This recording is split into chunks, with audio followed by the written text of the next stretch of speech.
Hello everyone, welcome to another episode of Rola Diplomacia, which stands for Roll for Diplomacy.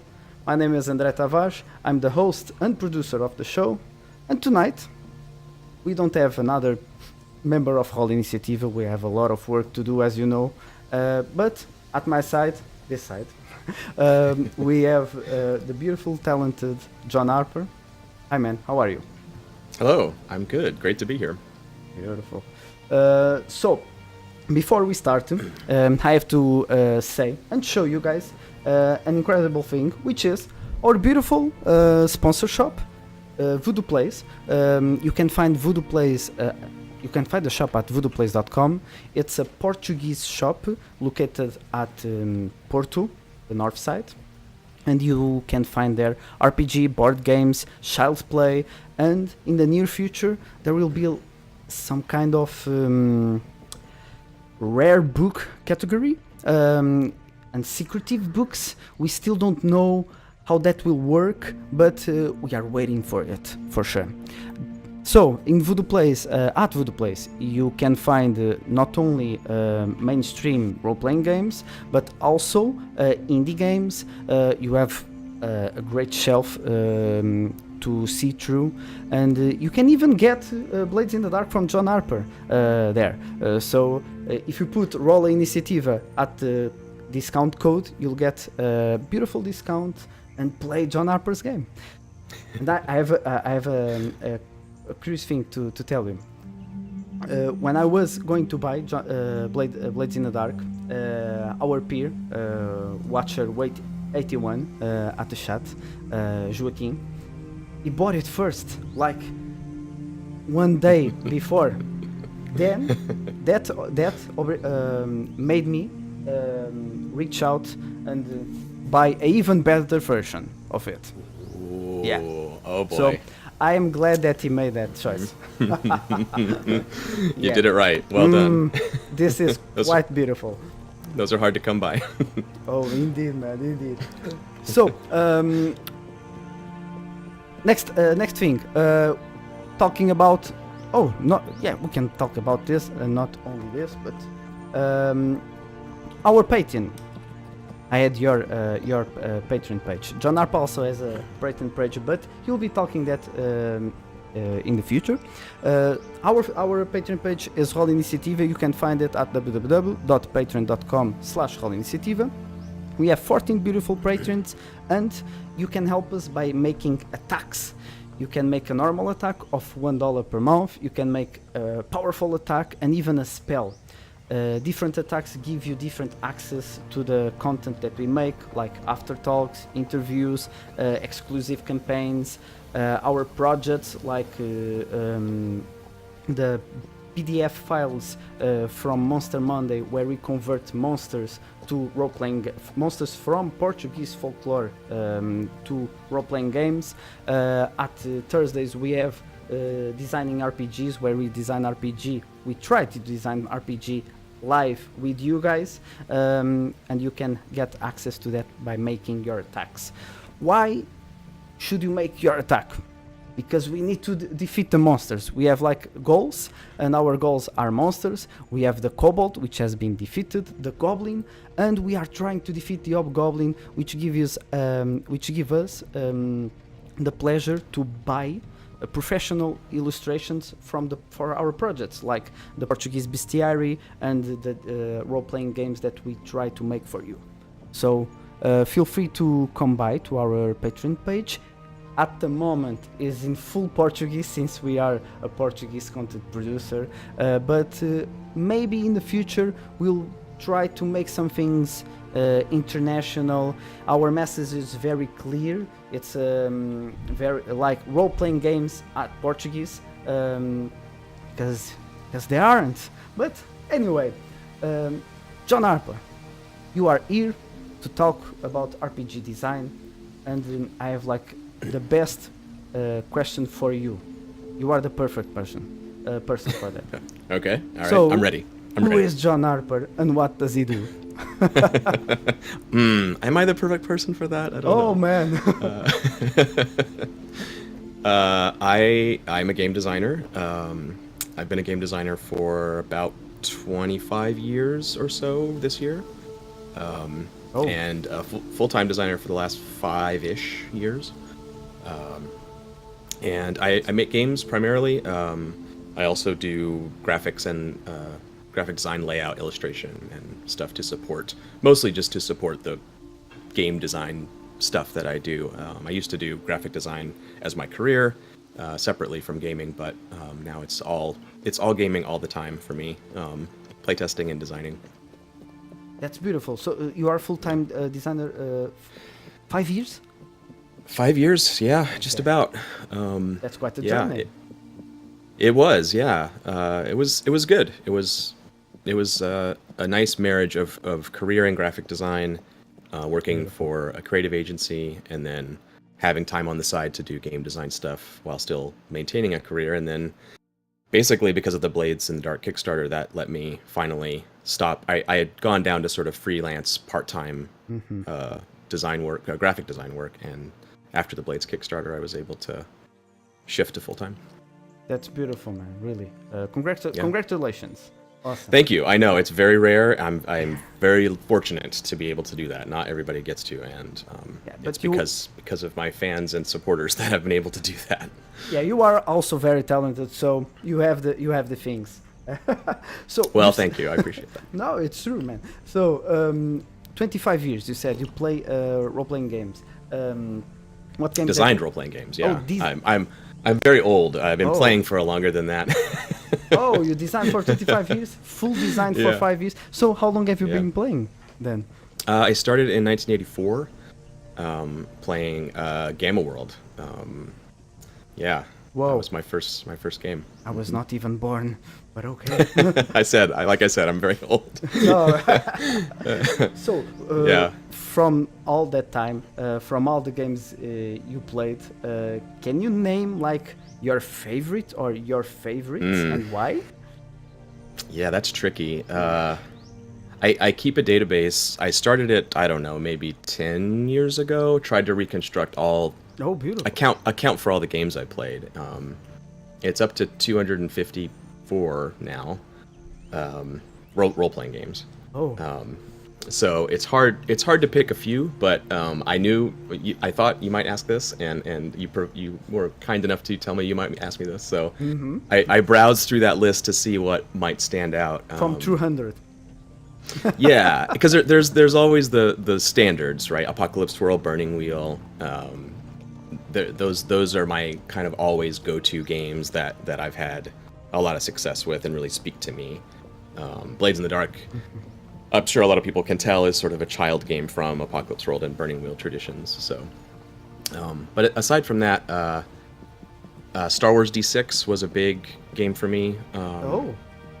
When it first came out, we played it a lot. It had a huge influence on me as a designer, I think, and as a player, trending more towards that cinematic style of gaming instead of a more kind of hack and slash kind of thing, which I came to later.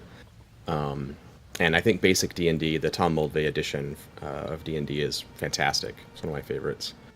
And then the middle period of the Forge games, 316 and The Shadow of Yesterday, Sorcerer, Dogs in the Vineyard, Troll Babe, Inspectors is great by Jared Sorensen, Dust Devils, Matt Snyder's great Western game. And then coming out of that, we played tons and tons of Stars Without Number and a bunch of other Kevin Crawford games, which are great. And then now it's a mix of things. I'm trying to play like sort of the newer stuff, newer to me anyway, like the younger design generation, Monster Hearts, For the Queen, Mutants in the Night, stuff like that. We'll probably talk about those later when I'm pitching or promoting things. But beautiful. Those are all favorites. Oh, and Into the Odd. I always like to talk about Into the Odd. Why? If people aren't aware of that game, Chris McDowell's fantasy game. It does if you're someone who has done dungeon crawly type fantasy adventure stuff purely in the D&D mold, I think Dungeon World is a great game to try that's stepping outside of that but still very familiar. And then Into the Odd is a great way of stepping out of that in a way that's very different. It's a different take on what fantasy means, and what a fantasy adventurer is, and it's really tiny, short, simple game. So that's definitely a favorite of mine. Whenever I have some friends that say hear about role playing and say, "Oh, we want to do that D&D thing," I'm like, "Let's try this first to see what you think," because it's really simple and easy to get into. So yeah, Beautiful. definitely a favorite. I never played Into the Odd. I will now. It's great. Yeah. I mean, there's so many. It's always hard to pick favorites. Like, Yeah. we would almost have to categorize them: favorite horror game, favorite sci-fi game. You know. But yeah. Anyway, that's a list of a few. And a list of very good ones. So regarding from that list or any other list you want, is there any game you still play from others and yours, obviously, like in a more concurrent level, not concurrent, but from week to week? Yeah. Right now, it's playing Agon 2nd Edition because it's in playtest, and I'm playing that as much as I can. We're playing a Monster Hearts campaign right now, which will probably be weekly. It's looking like it's going to be a weekly game. Awesome. And Dungeon used to be in a Dungeon World campaign that was a weekly game, but it's been on hiatus, and I think we're going to be getting back to it pretty soon. We're doing a kind of Army of Darkness, Evil Dead kind of thing, where we're people from the real world that have gotten trapped in this fantasy dimension. So that's fun. Wow. Yeah, pretty good. And that's with I have a long-running game group with Sage Latora and Paul Riddle and Shannon Riddle, who are all game makers and playtesters. So part of that group has been playing our own stuff when we were playtested Dungeon World and Paul's game Undying, which is the best vampire RPG, probably. Oh man, beware of the rocks. I know. I always love to say that because it will anger someone. Well, it will. Yeah. But Undying, yeah, it does some vampire things that vampire can't. So. That's true. Yes. But yes. it's beautiful. It's the first time we played a vampire game where we actually lived hundreds of years. We played a campaign that in history, in fictional time, it lasted 300 years or something, which I'd never done before in a vampire game. It was great. So you felt like a vampire. Obviously. Yeah, we did. 300 years. Every session we jumped ahead between sessions, 50 years or so, to the next crazy escapades. It was great. Beautiful. So, yeah. Regarding playing role-playing games for more than 25 years, and you said that you were designing games for 25 years, but when did you decide to be a full game designer? What did it took to come to a full game designer? Yeah. For me, it was... I started out designing right away because when I started playing... Why is that? I didn't have all the materials. My friend had all the Gamma World stuff. And they, after we played a couple times, they moved out of town. So I photocopied a few pages out of their book and kept running it with my new group of friends. And so we had to sort of create all the missing pieces that weren't there from the books. And that sort of snowballed into us making a little house system that we played for a while in different settings. We did base bounty hunters and other stuff, and then finally landed with Star Wars D6, and then we played Traveler and Shadowrun and so on and so forth.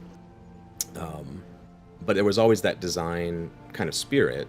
So and my family are creators, they're writers and designers themselves. So it was kind of part of our household to make stuff. So I would meticulously hand make these little role-playing game books on graph paper and staple them together when I was a kid. Like a zine.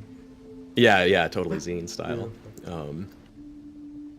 And then my career ended up being in graphic design in the creative agency world, and that gave me a lot of access to creative people and resources to learn skills like marketing and book design and layout and all those kind of things, which naturally dovetail into game design work. It let me kind of be a one-person shop for a little while, where I could write and lay out and release things, especially when PDFs became popular. Became very easy to do that. So I was able to, and because I had a good job in a different career, I could kind of noodle around with games and it didn't have to pay my bills. So I spent quite a long time doing that. I sort of had a previous life as a game publisher with Tauslanta 4th edition, where we wrote that game and printed it and sold it at Gen Con and did all of the sort of traditional game publisher stuff. Didn't really make any money doing that, and kind of went back to not being a pro anymore and doing it as a hobby for another decade or so. But I think that time spent noodling on my own and kind of giving my games away for free to the community was a way for me to develop an audience and get connected to other designers, which I think is super important.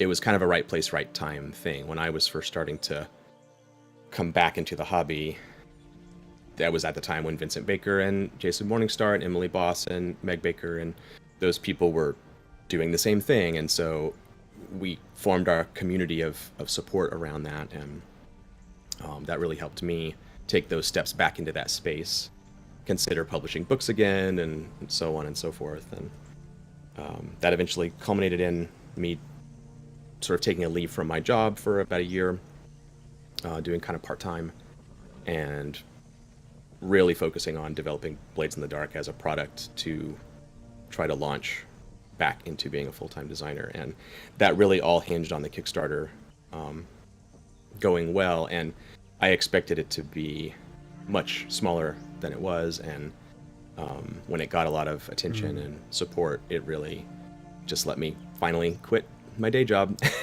and focus on that. And also partnering with Evil Hat was the key to that. Sean Nittner and Karen Twelves made that book with me and made it what it is. I couldn't have done it without partnering with them, both in the development, editing, production, and then all of Evil Hat's support through publication and marketing and doing deals for translations, for example, all that stuff. So I kind of went from that solo hobbyist to working with teams again and being part of a publishing house, really. It's been fantastic. Awesome. It's quite a journey, really, and a long one. With some ups and downs as we checked, but it was beautiful. For the ones who don't know, we are talking about this book, this beautiful book. You can surely grab one, but I don't think you can grab this cover yet. Or it's all gone, right, John? They're all gone. I think I only have one left personally. I think I gave the rest away. So yeah. Oh man. Yeah. Okay. They're rare. They are rare. They are very rare. But yeah, man. So regarding the games you've designed, I think we know the answer, but you can explore more things about that. Which of your games are you the most proud, and why? Well, yeah, it would have to be Blades. Yeah. Although I think my most played game probably at this point is Lasers and Feelings, I think. Oh. It's gotten so many hacks and exposure. Blades may have passed it at this point. I'm not totally sure. It's hard to judge those kind of things. Most played by you or by others? By others, yeah. Oh. Yeah. That's interesting. I'm not totally sure, but it definitely has. There's so many hacks of it and so many players for it that I am proud that such a simple project that took an afternoon to do has exploded into all these other people making their own games, which is great. But yeah, in terms of actual pride as a design project, Blades is definitely my pride and joy. It was a long, arduous process that got much better once, like I said, once Sean and Karen came on board, and Strash Asimovich and other people that helped with the development. just made it a wonderful project to do, and I think it turned into the thing that I wanted it to be. You never expect a game is going to land for everyone or work for everyone. The goal really for me is to build the thing that I know it can be and try to hit that mark as close as possible. And I think there may be some better version of Blades that I could make, but it's hard for me to see it. I feel like I got it to that point where it is the thing that I intended it to be, which is very, very satisfying as a designer. And it did land for those people who want that type of thing. I think Blades, the design of Blades was driven a lot by some missing pieces that I was seeing in my own gameplay, which I think a lot of designers come from. Back when we played Shadowrun or D&D even, or any other game like that, that lack of a cohesive sort of team system was a constant source of difficulty in all of those games. How do you do the crew or the team? And I think that's probably where my greatest level of satisfaction. Well, not my greatest, I guess, but I'm happy with that aspect of Blades, coupled with the sort of toolbox gameplay component of the game. It really promotes the group as the driving force of play, as opposed to the GM running the game and the players playing in the GM's story. That's the other goal that I had for Blades, was to really try to reverse, or not reverse, but just democratize, I guess, that space, and put the onus on everyone at the table. Everyone is equally responsible for what happens in an evening of play, while still having a GM and player divide. Other games have obviously done that. Fiasco and other stuff has that GM-less style. But yeah, I would say that's definitely. It's quite what I'm most interesting proud for you to say that, because we have in the chat Julio Mach, which is a Brazilian designer and content producer. He made a podcast about getting out of the back of the dungeon master.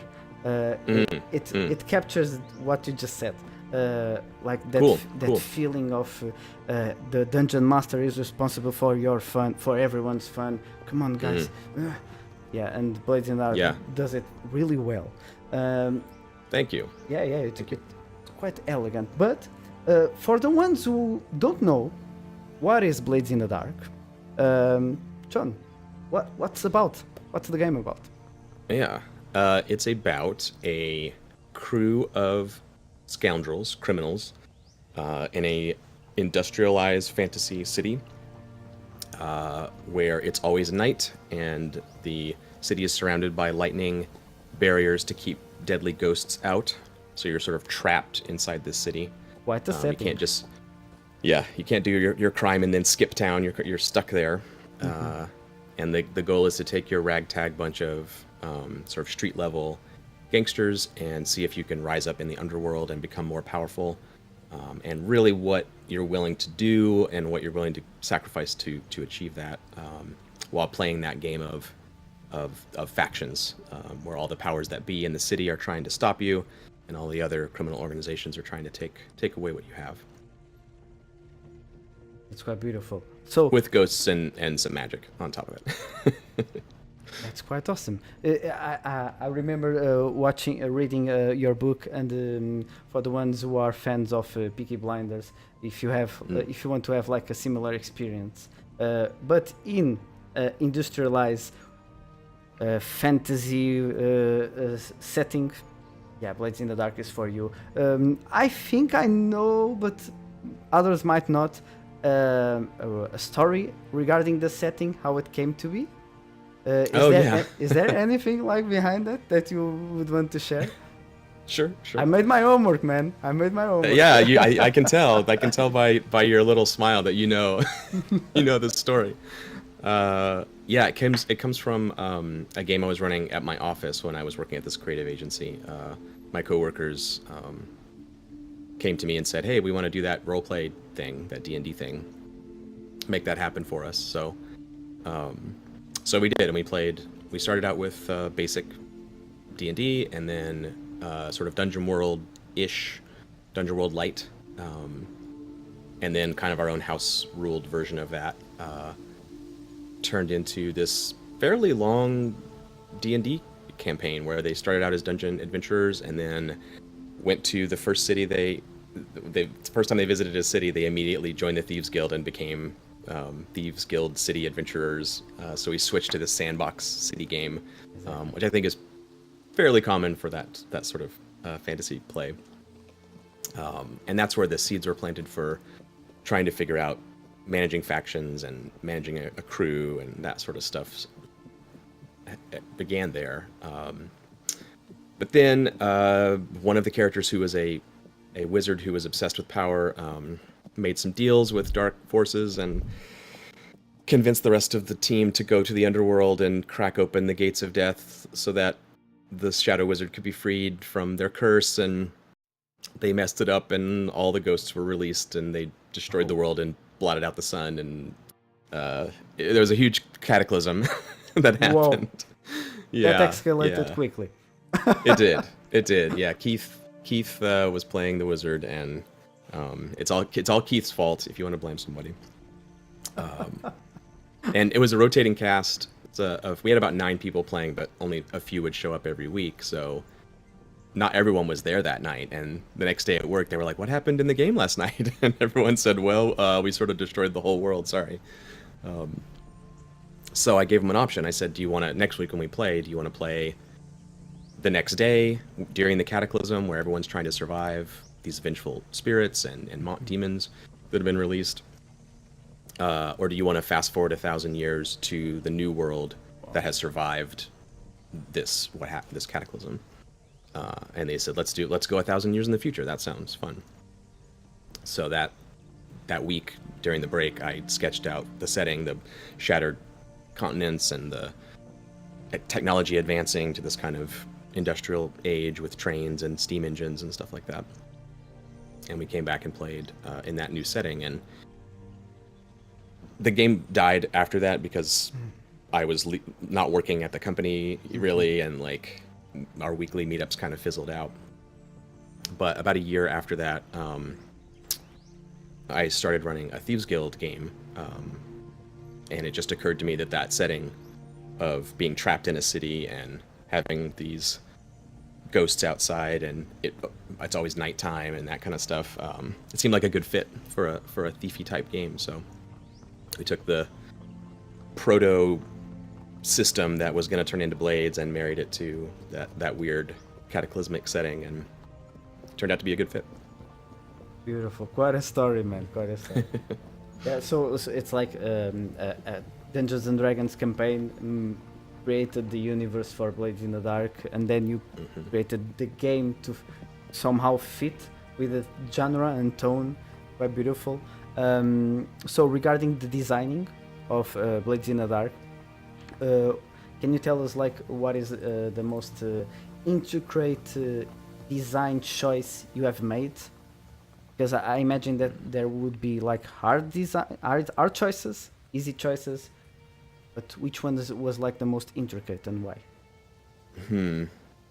That's a good question. It was so the way we worked. I had a regular playtest group that played weekly, and we'd play for a few hours, do about an hour of debrief where everyone kind of shared what they thought of what just happened. We would run ideas past each other about changes or thoughts, and then I would go back and do and iterate a version, and then the next week we would try the new version. So it was this very rapid, iterative process for a couple years, building things and throwing them away and trying all kinds of dead ends that didn't work out. And the thing that I think that was there from the beginning that iterated the most was this idea of position and effect being this core idea in the game system, that we were gonna always take into account the fictional circumstances, like in the moment, very specifically, that defined your position. And for a while, the game, that was kind of the only mechanic for a while. We tried to put everything on top of that and make it just be the only thing you did, which didn't work out. But as the game grew and changed, the position system sort of fell to the wayside as we were focusing on other stuff, and because the game group had kind of internalized it, and we didn't necessarily use it as a mechanic so much. So towards the end of the internal playtest cycle, I started to bring it back more and more. Started putting it on the character sheet in a prominent place where you could see the different positions and effect levels. And that really brought it back into focus as something that needed to be articulated as an actual mechanical system in the game, not just advice or something. So getting that right was tricky. Yeah, that probably took the most iterations. The thing that was probably hardest to do, period, was coming up with the actions.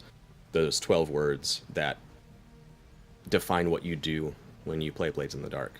Picking the exact right word for something is always really, really tricky.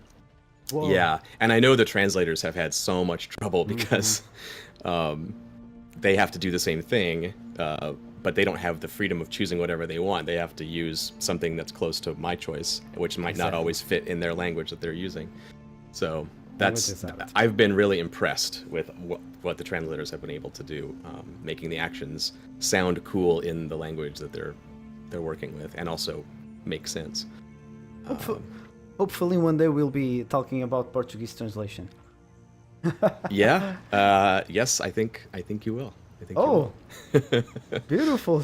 Yeah. So but that's really interesting for you to say like that. The hardest thing to do was picking a word, the perfect word, to give the player and the reader what you are trying to reach with just a single word. I remember that on the first edition there was like the murder skill, the murder action, that then it changed, right? As you regarding that art choice. But you talked about like fictional placement and effect. That's somehow weird to tradition to a player that comes from traditional role plays. Do you want to elaborate a little bit about that? How does that work? How people will, because I find that players feel somehow uncomfortable with that. Yes, and that was part of that design process, was realizing that it had to be explicit in that way that would be somewhat uncomfortable coming into the game, because if it wasn't like that, it was very easy to just fall back on old habits.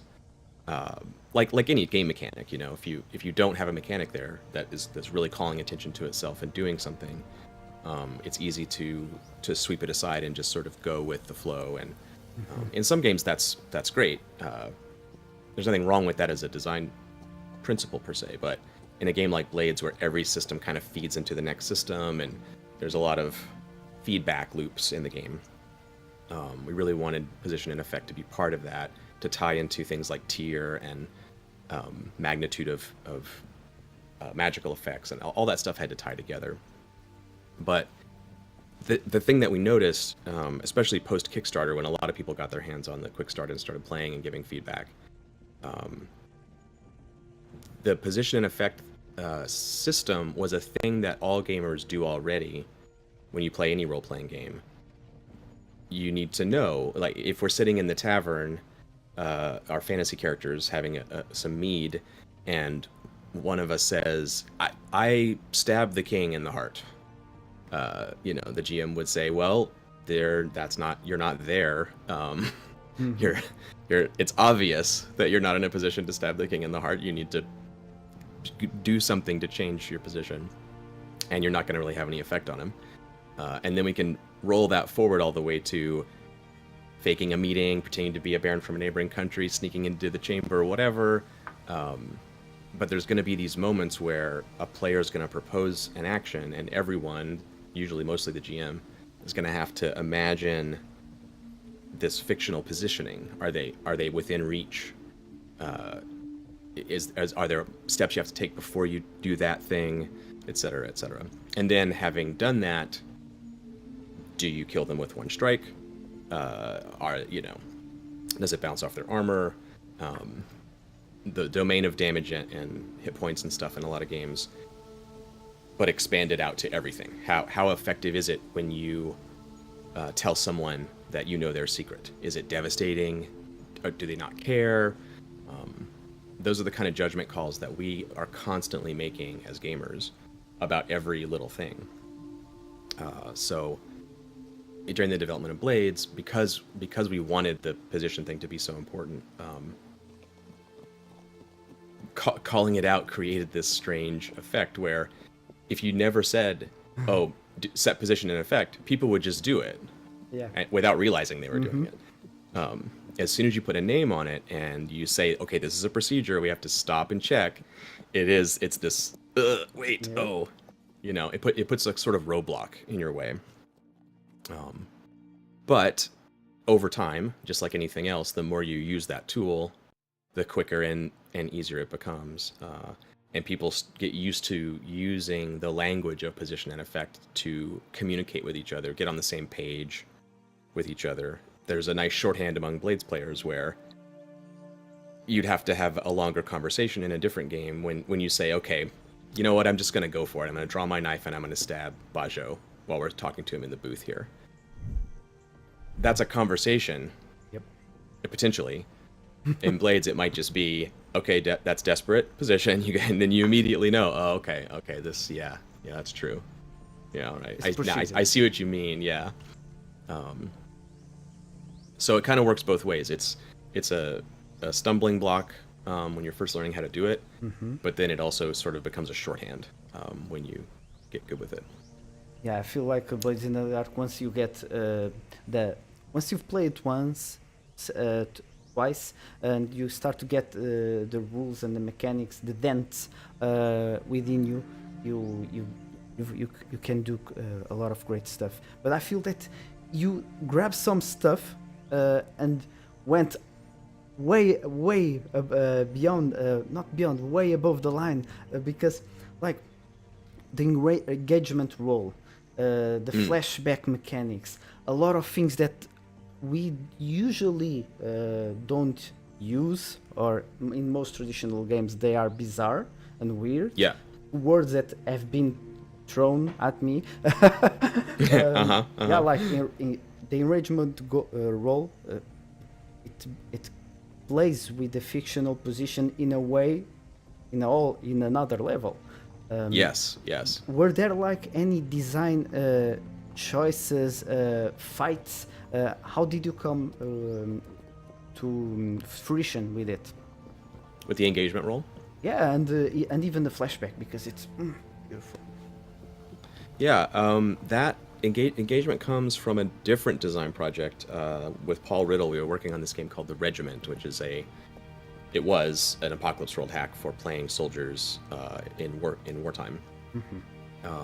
Paul has taken over that project, and it's still about soldiers in wartime. It's not Apocalypse World anymore, but it's very cool. But we both were running independent groups of the regiment, which was mostly harrowing military encounters of various sorts, firefights and things.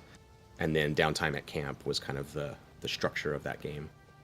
And both of us noticed after running many games of that very often the first thing that the GM said about the starting conditions of the engagement with the enemy, just describing how soon you make contact, how far off you notice each other, where they're distributed, where you're distributed, those kind of scene setting components. And both of us were very used to playing games where the GM just set the scene and then you resolved the situation. Yeah. We realized that most of the time, the things we said in the scene setting determined whether or not the PCs lived or died. Because those details really, really mattered to how well they were able to survive. And at first, we were like, okay, great. Let's make a system for GMs to make sure that these starting engagements have a whole system behind the scenes to figure out kind of the 4th edition D&D model, sort of, where you try to create this perfect fight scene balanced, encounter thing. But that was too sterile and too fair. We didn't want it to be fair. I love 4th edition personally, but fair fights are not. I never did fair fights in that game either. So we needed something to not put too much pressure on the GM where they're just deciding the outcome of the fight by their scene setting, and then we have to play through it anyway just to see all the nitty gritty moments. So we made the engagement roll for that game, kind of as an Apocalypse World style move that asked you some questions similar to the one in Blades, where there's a sort of list of questions that modify it.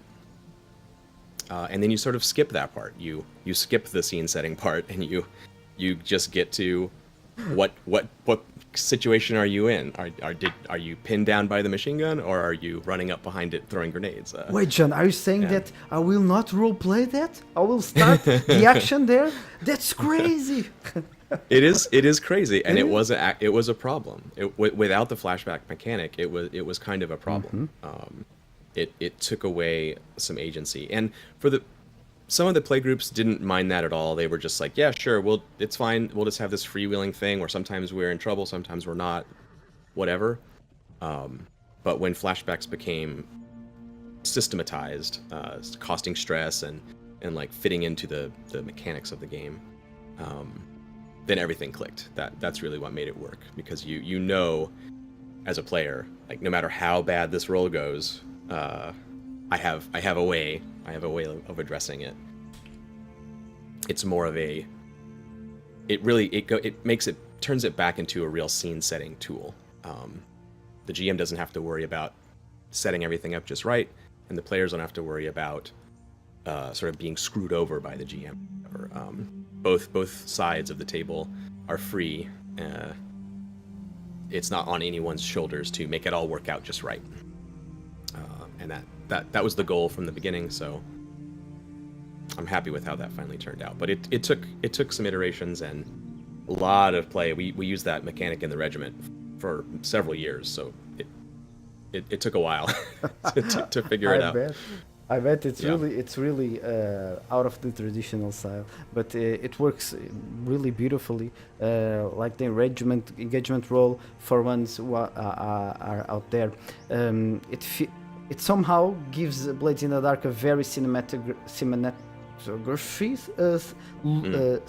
feel, like Ocean 11, where you start the movie at a specific time in the heist, or the heist could be already over, and then and then you play the flashback, and it's kind of beautiful how that works, because somehow you use flashbacks and play the important and what matters, because we know that sometimes in traditional role-playing games that are played very linearly, there are some parts that are not so interesting. And with Blades, I feel when I play Blades, I feel that everything is interesting, because we just play that, and it's beautiful. It's beautiful, guys. Try Blades in the Dark. Thank you. But I do feel like something was lost during the 90s, or maybe even the 80s, late 80s into the 90s in gaming. When we went back, I didn't start out playing the dungeon crawl, like meticulous dungeon crawl, counting squares of movement and torch usage and encumbrance and listening at doors, and I didn't do that until later on in my gaming career. And I think we did lose something when D&D shifted to a more narrative mode, because it put all that responsibility on the hands of the DM usually, to set the scene and do all those things that can lead to these troublesome elements. But when you go back to that original form, you see the way that they systematized it.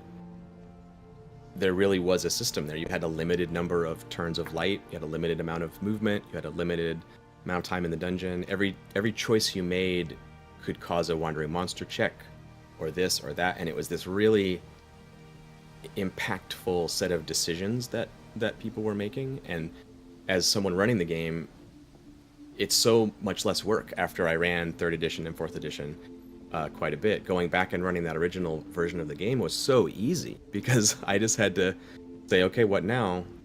Here's how far you can see. How many turns do you want to spend listening before you kick down the door? That didn't work. Do you want to try to kick it again? They must have heard you inside. All these consequences and choices were built into the game system, instead of putting it on the GM's shoulders to just be brilliant and make it all work out. So that was very liberating to play in that mode, and I'm sure it impacted my thoughts about Blades for sure. Awesome. So you already said like Blades in the Dark was obviously influenced by other games. You mentioned Burning Wheel, which is there on top of my finger. Yay! Nice. You also Apocalypse War, which is also there because I love them. But we have a community question from Júlio Matos. Is from Brazil, and Brazil has a very strong RPG community. They do, yeah. That's awesome. Yeah. No way in comparison. We can't even compare what they have with what here in Portugal have. It's a shame. So he says that there's like a discussion in Brazil regarding Blades in the Dark being powered by the Apocalypse game. I want to know the author's opinion. Do I think it's powered by the Apocalypse game? Yeah. Yes, I do. Yes. Oh, really? Yeah. Yeah. I disagree with you. Really? I tend to answer that Blades in the Dark is a Forge in the Dark game. Yeah. Well, so Vincent and I see eye to eye on this one, and on a lot of things, not everything, but the Powered by the Apocalypse label, the way that Vincent and Meg intend it to be used, people can use it however they want, obviously, but their intention behind it was for people the designers making games, to choose to put that label on their game or not, as a way of expressing whatever they wanted to express about the game. I think of that mostly as a marketing tool. Exactly. But in the case of Blades, I didn't market it as a Powered by the Apocalypse game with the logo on the back, like Dungeon World did, let's say.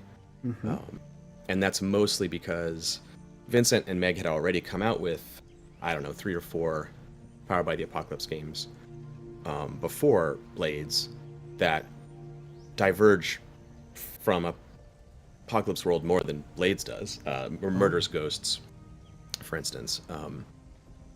And they put the logo on there, and the Firebrands was another one that's very different.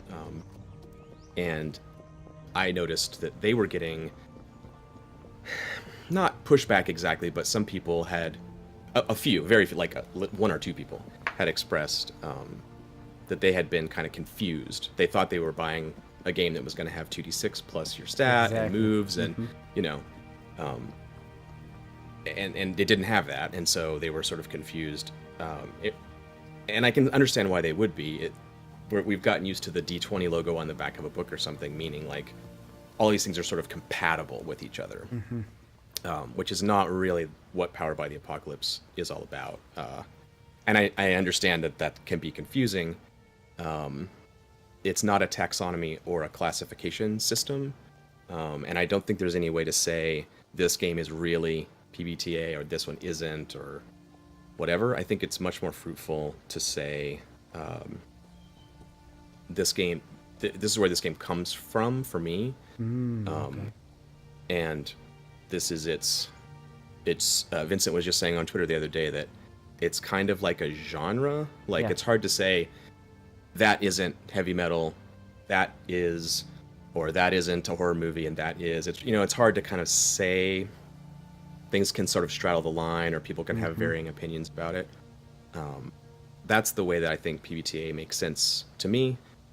It's kind of a genre instead of a biological taxonomy.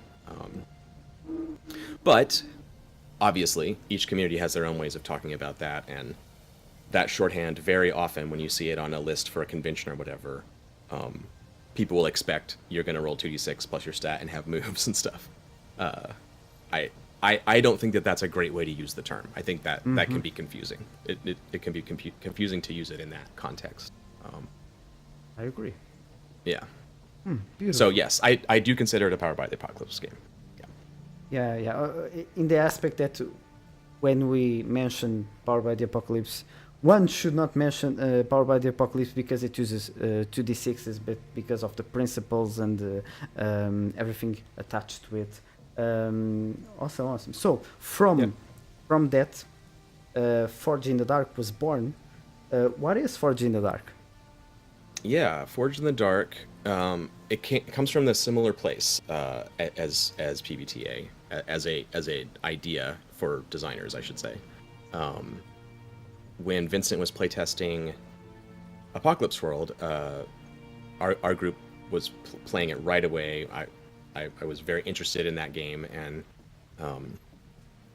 as the night that we played it, we started messing around with alternate settings and a City of Lost Children kind of thing would be really cool for this, and we started like writing ideas for playbooks and custom moves, and everyone else in the little circle of people that had the pre playtest kit started doing the same thing, and Vincent, being shrewd, said, okay, this is a thing, people are gonna do this, people always hack RPGs. Every game has been made so you can play Jedi, right? But there's something about Apocalypse World that makes you really want to hack it. It's sort of obviously hackable. And the same thing happened when Blades started to coalesce. The last year-ish of Blades playtesting was played in a different setting from Duskwall, like totally different. Different genre, different playbooks, different crew types, everything. As kind of a test scenario to see if that was going to work. And it did. And the same thing happened with my internal playtest friends. Strosh and some other people that got stuff early started tinkering right away. Strosh and John L.L., who wrote Scum and Villainy, the sci-fi Forged in the Dark game. Strosh started making sci-fi themed Blade stuff like the second that he got the first playtest stuff, I think. So it was obvious that people were going to want to do that. And the game is very compartmentalized and structured. There's crew sheets of different sorts. Everything's labeled. The actions have these evocative names. The playbook, PC playbooks have these particular roles. And you can start to see in your mind, I just scrub that out and write pilot instead. And I could, it's easy to think of how to change it. So it was pretty much a plan from the beginning. But even just before the Kickstarter, we talked, Sean Nittner and I talked about setting it up for an SRD thing. Fate, Evil Hat had already done that with Fate as a way to make it easy for people to make their own Fate products. So pretty much from day one, more or less, the idea was in place that we're going to have official support for hobbyist hackers and then a license for people who wanted to create their own products based on Blades and release their own games using it. So I'm kind of paying it forward in a way. Vincent was very generous with his stuff, and Clinton Nixon, now Clinton Dreisbach before him, with The Shadow of Yesterday, had made that all kind of open source to use to make your own products. So I'm carrying on that tradition of taking some of the hard work away. Although making a Forge in the Dark game is still very challenging. I bet. Yeah, it's a lot. It's still a lot of work. Don't get me wrong, but I want to give people a little bit of a skeleton to hang their own work on, and it's been great. There's a lot of Forge in the Dark games that are coming out. So. Yeah, that ties exactly with the direction we're going. So what's the current status of regarding Forge in the Dark? Obviously, what's the current status of the different acts like Scum and Villainy, Womb of Night? Hopefully, like when I talked with Adam a couple of weeks ago, he explicitly said that I could talk with you after you have finished his character sheets. Have you finished them? I have. Oh, beautiful. Yes. Okay, I'm good then. Thank you. So, what's the current status of the different acts? Yeah. So, two two of the things that were supposed to be like 4-page add-ons have turned into full standalone game products. Scum and Villainy and Band of Blades, which are both. Scum and Villainy came out last year, and Band of Blades just went to the printer and will be out in August, but before Gen Con or around Gen Con probably. Don't quote me on that. I'm not Evil Hat, but it's around there. It's around.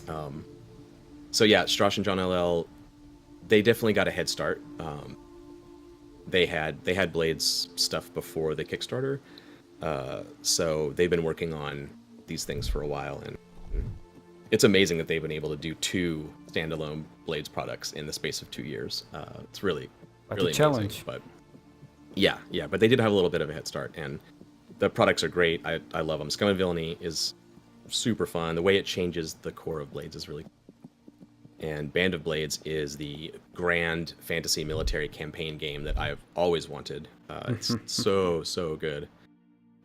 And it follows along in that process like Blades did, of identifying the pieces that you would need to run a fantasy military campaign that we don't currently have in our toolbox as role players, and they've created those tools to support that sort of play. It's really cool.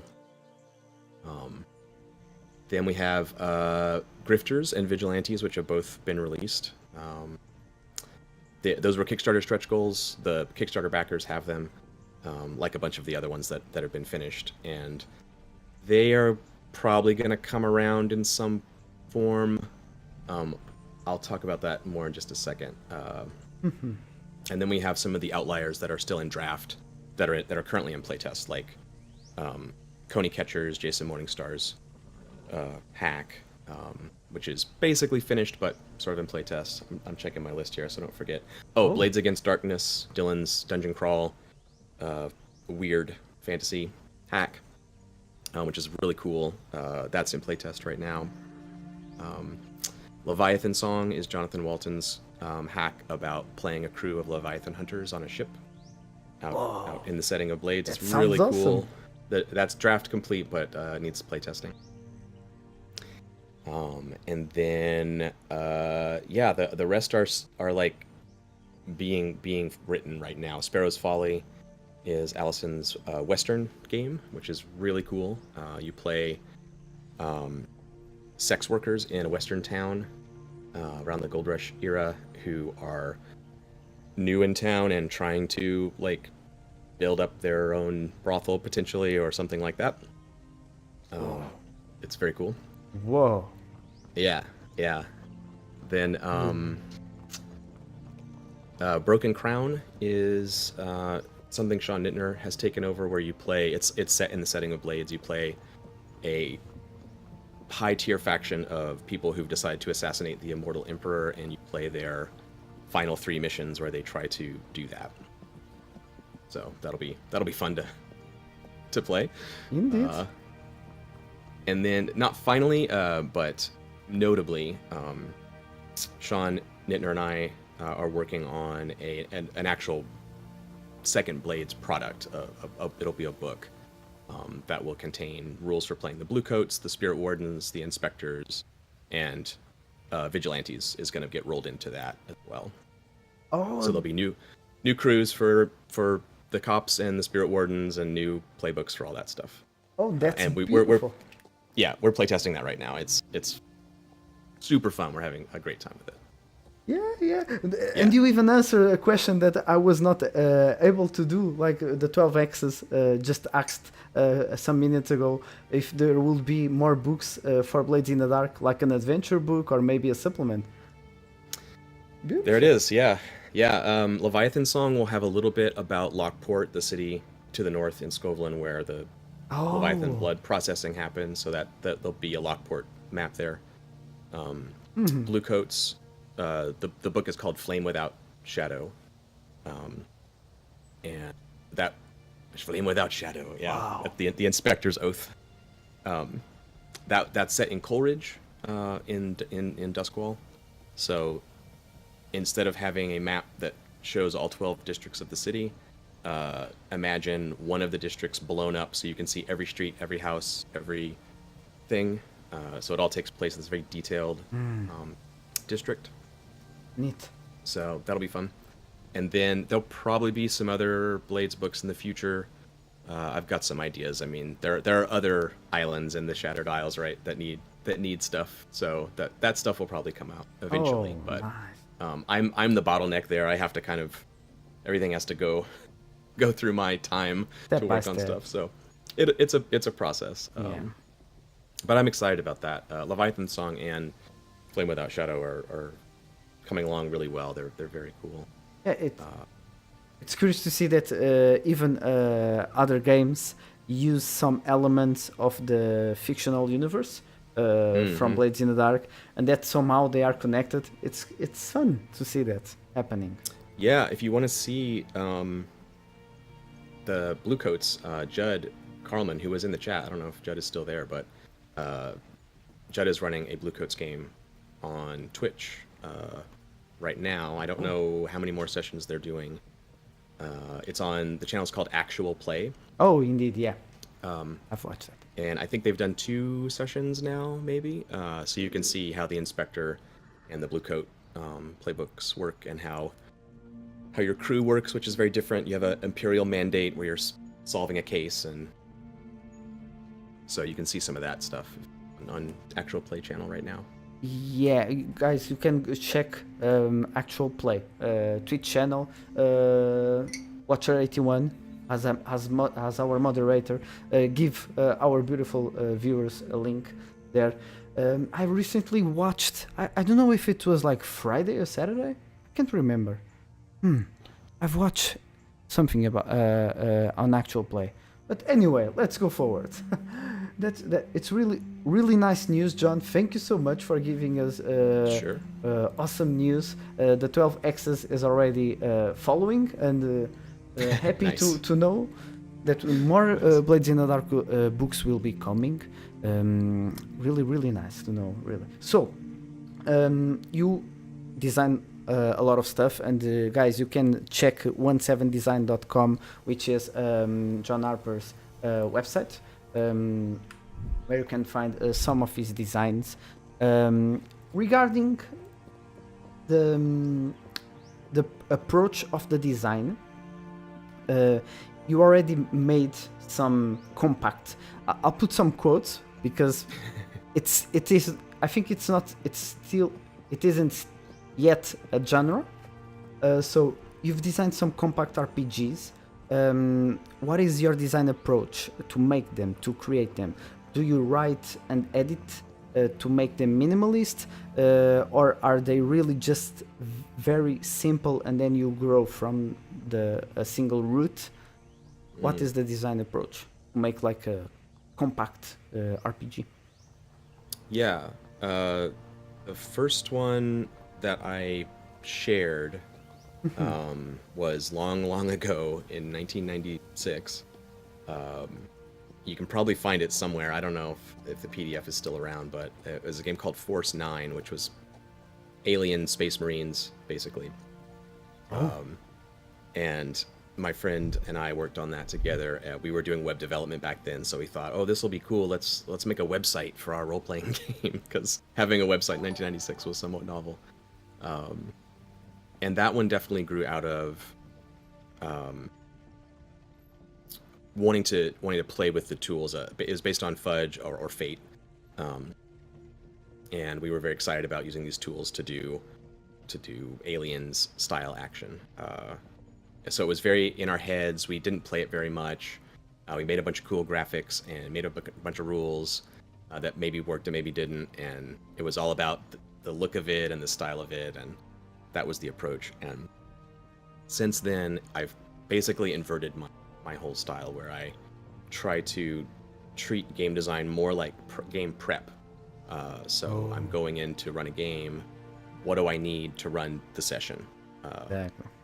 And I make enough materials, usually a character sheet as the starting point, because I know I need to have something for the players to understand what we're doing.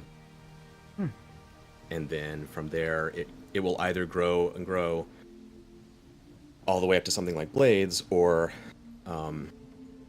it'll be just a few sessions of play, so it grows to that point and then sort of stops. Like Lady Blackbird was like that.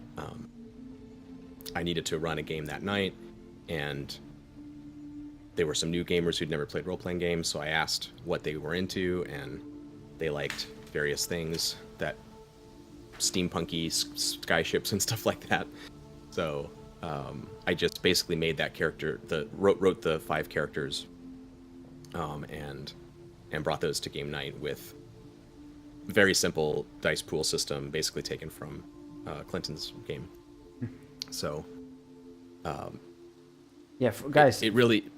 Oh, sorry, John. Yeah. Go. No, go ahead. Okay, I'm sorry. I was just saying, guys, if you don't have checked yet, Lady Blackbird, you should. It's a really beautiful game. It has been played a lot here in Portugal. You should always have a copy of Blackbird at your backpack, because it's really fast and easy to start. We are like at a convention or at a role-playing meeting. If I have the game at my backpack and more people come over than we expected, it's easy. Just sit down, let's take Lady Blackbird, and it's beautiful to start as a somehow here at our meetings. Lady Blackbird has been a gateway to start people into the role-playing game. Cool. That's great. Does that happen out there?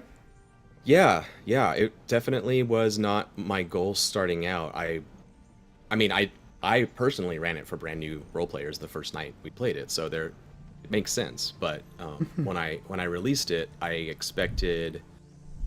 didn't expect people who weren't role players to notice it or really care about it.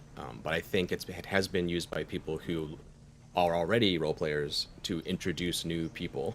Exactly. And there have been a few cases I've heard of where entirely new groups, people who haven't played at all, including the GM, got Lady Blackbird and played together for the first time. Oh, that's one of my friend's daughters, for her 16th birthday party, I think it was. They all played Lady Blackbird, and she ran it. She'd never run a role-playing game before, and they just did that as a fun thing to do. And so I've heard a couple stories like that, but I think it does work well as a way for an experienced player to sort of bring in new people, because it's maybe less intimidating. You don't have to make a cool character off the top of your head. The rules are fairly simple. So yeah, I think that was not a goal, but I'm glad it has worked out that way. It happened. Yeah. That's cool. That's really fun to hear. I didn't know that was happening in Portugal. That's really cool. It happened like quite a while ago. It has been played like a lot. Then it's resurging now at our meetings, but it's just like one of the first options if we have to manage something on the spot. You see, if you have you just grab the PDF, which is thankfully available at 17 Design, so it's beautiful. And yeah, guys, if you didn't try Lady Blackbird, you should. It has a very nice fiction universe. I understand that somehow it can bring new role players that tend to not like full fantasy or traditional fantasy style, because it gives you that Victorian feel to it. Victorian, I think I said it right. Yeah, that's right. Yeah. But Julio Mach on the chat asked, John, do you believe in a minimalist game like a form of expression, or do you give it any other kind of purpose? I'm not sure what you mean exactly by form of expression. I think he's trying to say, like, is there a point when you make a minimalist game like, or a compact game like Lasers and Feelings, World of Dungeons? I don't know if you can call Lady Blackbird a minimalist game anymore. Maybe, it depends. Maybe. Yeah, it's hard to define. But I think he's trying, like, is there any point or message or expression behind that? Oh, like do I? Yeah, okay. I think I understand the question. Am I trying to say something by making like a very compact game as a style of design? Like Exactly, exactly. yeah, definitely. I think it's good to have examples of a wide spectrum from a design point of view. That's a reason why I play so many games. I feel like it's kind of my job, really, almost more than making games in a way. Like it's sort of my job to play them because I think you want to be well versed, in your field, and that happens to be my field. But as a player or a starting designer, if all you have as an example is a couple of three ways of making a game, big tome or on a business card, whatever, if you don't have this big wide spectrum, you might feel like, oh well, I have to do the same thing. I have to make that big book or write a bunch of monster entries or whatever. Which is fine for certain types of games, but others would benefit from a different form. And so after people started playing Lady Blackbird a lot, and started making their own hacks, there are a lot of games in the Lady Blackbird style that happened right around that time, and still occasionally people make them. So yeah, it was on my mind that I wanted to keep making these compact games periodically, just to have them out there for people who were new designers to say, hey, it's okay, your game can be half a page long, be very simple. Especially when you're starting out, you don't have to put all this effort. You don't have to spend multiple years of your life making a thing. You can just try it out, do something simple, and then that also corresponds to play at the table. There's games that we're going to play Burning Wheel for 2 years, and it's going to be amazing. Yep. And also, we could just play Lasers and Feelings for 2 hours, and that's fine. All of that is role play, and anything in between. And it's not quite a manifesto per se, but I definitely am a big believer in starting out small, letting the game tell you what it needs to be, follow it, and see what it needs to be. And if it's short and simple, that's great. That's all it needs to be. It was like a message for the people that when they look at one-page RPG or pamphlet RPG or whatever, compact size, minimalist RPGs, there are people they say, oh, that's not an RPG. So it was like a way to express that it can be, and it's okay to be. Yeah, and it's okay to have a different kind of experience at the table. You can have a night of play where you don't have your character is just one number, or your character is just a drawing, or you can have another experience where your character is 4 pages of detailed systems and stuff. Exactly. All of it's fair game, and we are in this kind of golden age of role playing now, where as a tabletop role player, you can probably find a niche, like subject matter that you want to play, combined with a style of system that you want. Also, there's so much variety, and then when you don't find it, then you can make it yourself. Indeed. Designing is solving problems. So regarding problems, it's not a problem, and it's an issue we have here in Portugal that we didn't have a conclusion. So we need to ask the designer. Regarding Lady Blackbird, you have the word key. Now, key at Lady Blackbird, what did you meant by key? It's musical key that when you are narrating your stuff, when you are role playing, if you hit that keys, they will that effect will happen, or are keys of unlocking when you use that key to unlock that effect. Because here in Portugal there are 2 different words, very very different words for that. Yeah. So in English it is the same word, yeah, but it's different the same meanings, word. obviously. That that word is Clinton's word. Clinton Dreisbach came up with that word in the Shadow of Yesterday RPG. I can't speak for Clinton, but for me, I think of it as unlocking. That's how I picture it. I don't think there's a right answer to this question. Also, but yeah, your take on that. In my head, I always picture a key, like a key for a lock. Exactly. Which is a strange thing now that I think about it, because it's not that it's locked, really.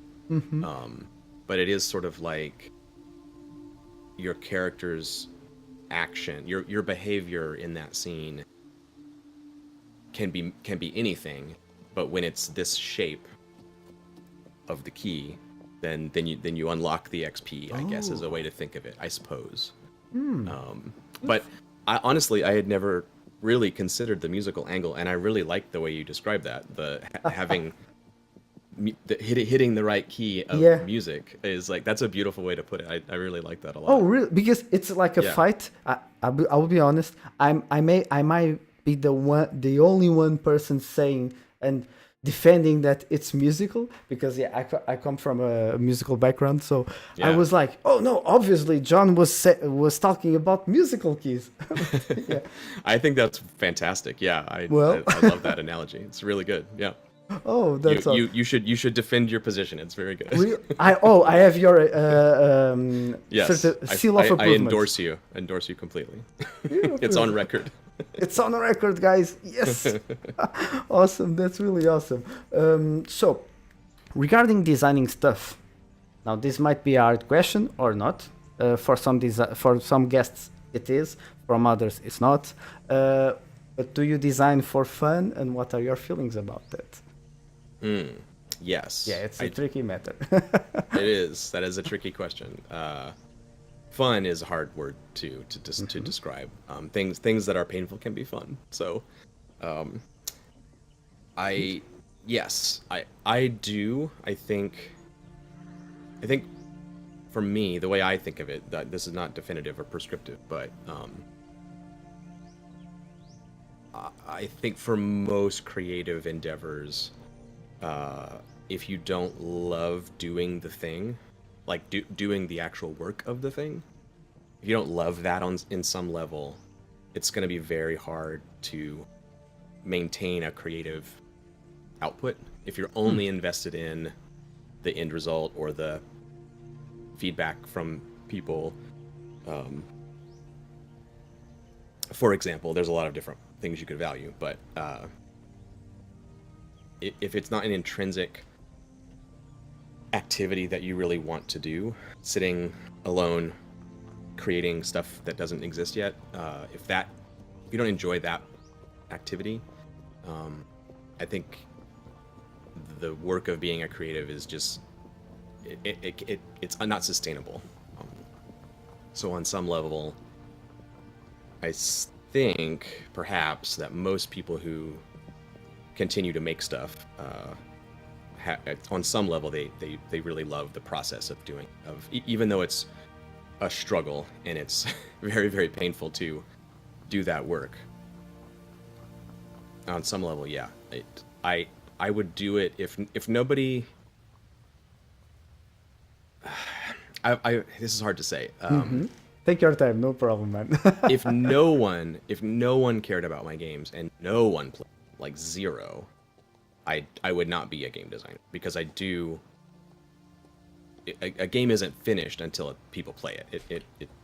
It's the playing of the game that is the thing itself. However, if only me and my friends at my home table played my games, I would definitely make them, because I did that for decades before I released them to the public. So yeah, in that sense, the business side of it is, it's nice to be able to do it full time and devote all my energy to it and still pay my bills. But the reason I do it is because I love doing the thing. Making the game and playing the game as one total package. Yeah, but regarding like the mechanical, the engineering stuff, do you design with fun engine, with the feeling or the point of trying to engineer fun attached Oh. to it? Oh, I see what you mean. Yeah. No. No, I don't. Oh, I think. Well, it depends on what you mean by fun. So, exactly. I, I, I try to engineer. I try to play a rough form of the thing until we see an experience happening that is the thing that we want. Like, oh yeah, this feels like we're criminals doing heists, or this feels like we're racers competing in the world circuit, or whatever it is. Like, getting that feeling there, that might be fun for one person and miserable for somebody else. But regardless, it's doing that. We've succeeded at making it do that kind of experience.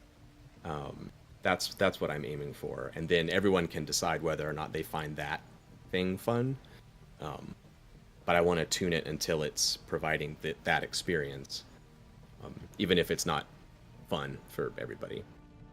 Okay. So you design with an intention, and then you design mechanisms that reward players that play in that intention. Is that Yeah, I would say that that's a good way to put it. Yeah.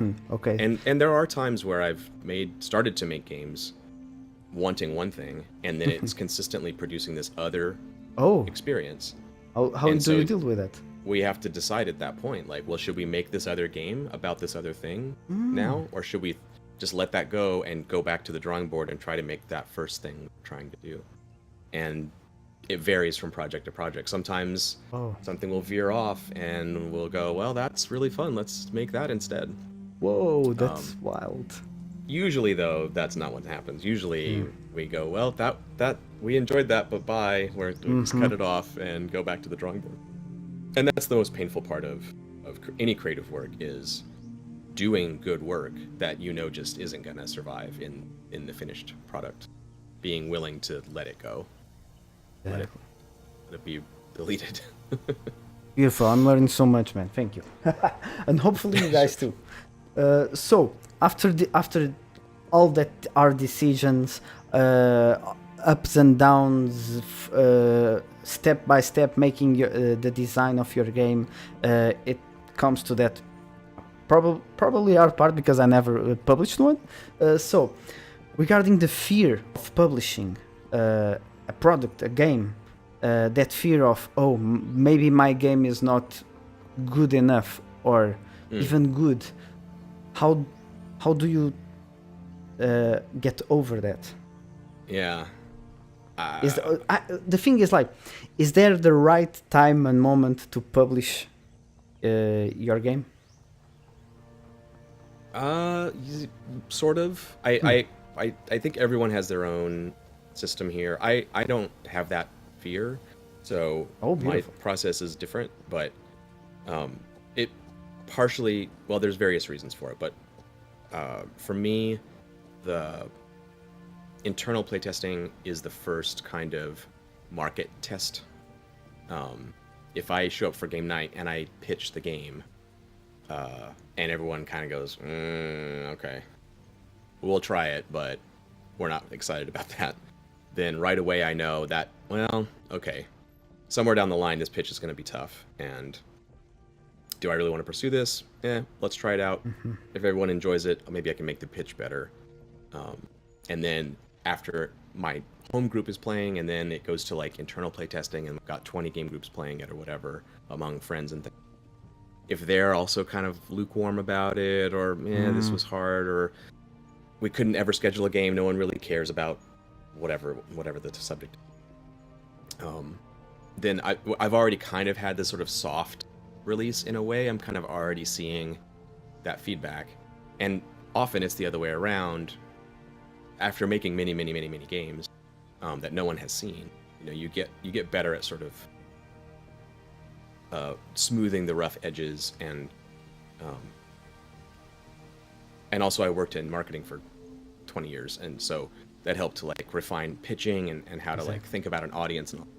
So I highly recommend that as a process to really design for your table, and then when you have something that's really hot at your own table, share that with groups of people, see how it works for them, and when that is really hot and everyone's really loving that, then that's the kind of thing you might want to take to market. But and so that in a way is allaying some of those fears where you've already seen, yeah, this people really like this and they're responding well, and people are actually wanting the playtest document and are giving me feedback and are excited, and it's kind of in the same way that you start a design with a little seed and just sort of let it grow, let the game sort of tell you what it wants to become. In the same way with your design and marketing and release process, you can kind of let the games that are working well and people are responding well, let those be the ones that pull you into the marketplace and into publishing, instead of, this is my one thing and I'm going to get it published no matter what, and I'm putting all my eggs in this basket. And a lot of people do that, and I totally understand why. But that is a very fraught process, very risky process to just sort of brute force this idea into publication. For me, it's always been much more fruitful. I usually have 6, 7, 8 games simmering in various stages of almost finished to some notes in my notebook. 6 to 7? Pretty much at all times. Whoa. Yeah. Okay. Yeah. That's just how I like to work, and it lets me do that process of seeing what feels good, what's working. Yeah, awesome. So yeah, when it comes to creative process, there's no one right answer, but I would highly, highly recommend really focusing on your home game group as your real design, your workshop, your design space. That's awesome. That's a good way to go. Yeah, that's really awesome. And a 6 to 7 project at the same time, whew, man, that's a full time. That's a full time designing. It's a lot. It is a lot. But it's Don't I you wouldn't lose do it yourself sometimes within so much projects? I used to, yeah. Okay. When I first started working in the creative field, it was really hard, and I barely slept, and I never saw anybody. But that was a long time ago, and over time, I figured out how to turn it into a more reasonable lifestyle. So it's okay now. That's really interesting, because we have talked 2 months ago with Jim McClure, and he said to us to be careful, because when we start to really work, because designing has some boring stuff to do, when you when you start to do the boring stuff, your brain starts with new ideas because you want to be creative. It's another project, and then you have 6 projects and not even one is finished, but yet we have John Harper. It's 6 to 7 projects at the same time. That's awesome. I've developed it over time. It works for me. It doesn't work for everybody, but yeah, that's exactly right. That voice starts to happen, and for me, the way to make that voice stop and get back to work is to write that thing down, get it out of my head, write it in my notebook, and then I can go back to editing that mechanic that I really don't. So yeah, it's an exorcism kind of. Well, I was like, whoa, 6, 7 projects, man, it's crazy. So once you have published your game, now I'm trying to change Bruno Prosaico, which is a very talented illustrator from Brazil. He have made some cover art and not and beyond that for role-playing games at Brazil. You can find his cover at RSR game Solar Blades. Yeah, here I have it here. Yeah.